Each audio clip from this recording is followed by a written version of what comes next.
আসসালামু আলাইকুম রহমতুল্লাহ। প্রিয় দর্শক, আজ নিয়ে এসেছি চিংড়ি মাছের মালাইকারি।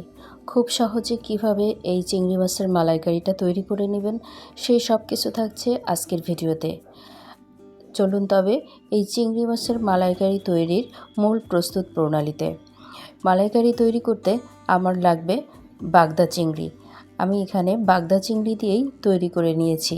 আপনারা যে কোনো মাছ অর্থাৎ গলদা চিংড়ি অথবা বাগদা চিংড়ি দিয়েও এই মালাইকারিটা তৈরি করে নিতে পারবেন। চলুন তবে মূল প্রস্তুত প্রণালীতে। এখানে আমি চিংড়ি মাছ আগে থেকে কেটে নিয়েছি। দেখুন, চিংড়ি মাছের এই খোসাটা আপনারা ফেলে দিতে পারেন অথবা রেখেও রান্না করে নিতে পারেন। আমি এর মাথার থেকে এবং পেছনের অংশ থেকে খোসাগুলোকে ছাড়িয়ে নিচ্ছি। পছন্দ মতো করেই রান্না করে নেবেন। এখানে হালকা করে টান দিলেই খোসাগুলো ছাড়িয়ে যায়। আমি আস্তে করে এই খোসাটা টেনে বের করে দিচ্ছি। দেখুন,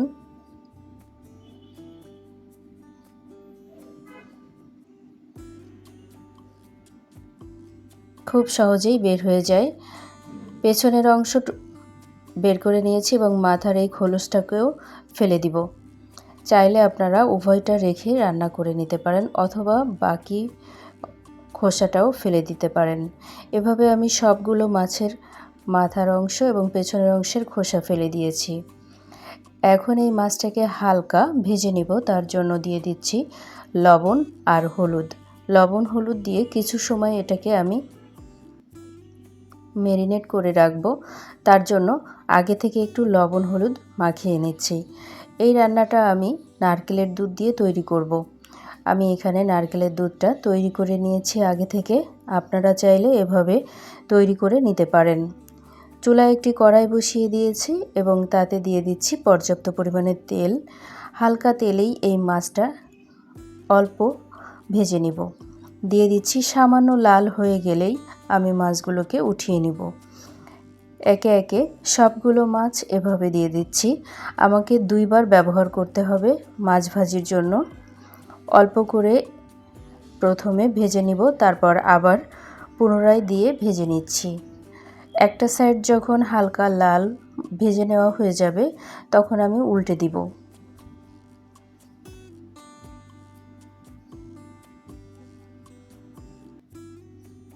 দেখুন, খুব বেশি সময় এখানে আমি ভেজে নেইনি, এর মধ্যেই একটা পাশ লাল হয়ে গিয়েছে।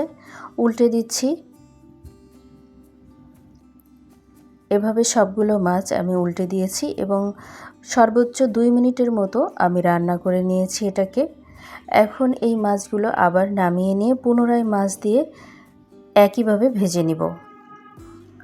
এখন আমি এই একই কড়াইয়ে রান্নাটা সেরে নিচ্ছি। তার জন্য এখানে আমি পেঁয়াজ বাটা দিয়ে দিচ্ছি।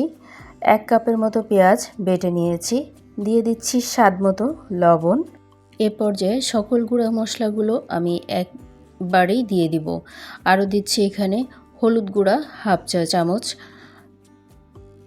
এটা কালার খুব বেশি ভালো আনবে। আর এখানে দিয়ে দিব 1 চা চামচের মতো শুকনা ঝালের গুঁড়া। আরও দিব জিরা গুঁড়া। এখানে 1 চা চামচ জিরা গুঁড়া দিয়ে নিচ্ছি। এখন সবগুলো মশলা আমি নেড়ে চেড়ে কষিয়ে নিব। আর এই কষানোটা আপনারা সামান্য নারকেলের দুধ ব্যবহার করে কষিয়ে নিতে পারেন, তাহলে খুব বেশি টেস্ট বেড়ে যাবে। সময় নিয়ে এই মশলাটাকে এখন আমি কষিয়ে নিব। কষানোর এই পর্যায়ে বেশ একটু তেল উঠতে শুরু করেছে। আর আমি এখানে দিয়ে দেব নারকেলের দুধ। নারকেলের দুধ দিয়ে যখন পুরো মশলাটা বলক উঠে আসবে তখন আগে থেকে ভেজে রাখা মাছগুলো আমি দিয়ে দিচ্ছি। এখানে আমি একটা নারকেল পুরোটাই কুড়িয়ে দুধ করে নিয়েছি। আপনারা এখানে এই নারকেলের দুধটা ব্যবহার করলে অনেক বেশি চিংড়ি মাছের স্বাদ পাবেন। এখন নেড়ে চেড়ে বলক ওঠা পর্যন্ত অপেক্ষা করব। দেখুন, চারপাশ থেকে বলক উঠতে শুরু করেছে। আমি নেড়ে চেড়ে আরও একটু সময় এটাকে কষিয়ে নিচ্ছি। আর এ পর্যায়ে পুরোপুরি যতটা নারকেলের দুধ করে নিয়েছিলাম সবটাই দিয়ে দিচ্ছি। নারকেলের দুধের এই চিংড়ি মাছের মালাইকারিটা খেতে অসম্ভব মজা হয়। এখন ভেজে রাখা চিংড়ি মাছগুলো আমি দিয়ে দিব এই পর্যায়ে। সবগুলো মাছ আমি এভাবে তুলে রেখেছিলাম, দিয়ে দিচ্ছি। আর এ পর্যায়ে 7-8 মিনিটের মতো আমি এই রান্নাটা করে নেব চুলার জাল হাই হিটে রেখে।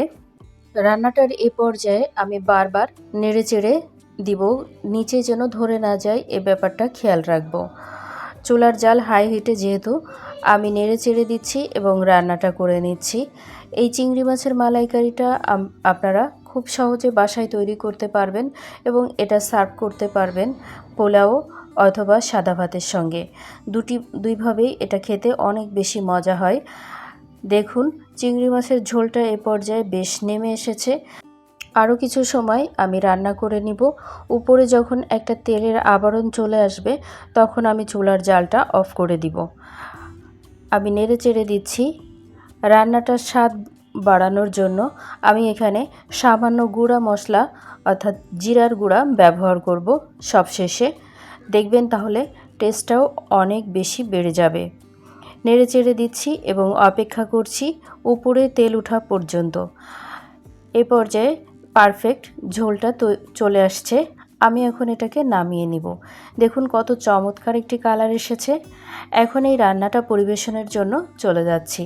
পরিবেশনের জন্য এখানে একটি সার্ভিং বোল নিয়ে নিয়েছি এবং তুলে দেখাচ্ছি কত চমৎকার হয়েছে।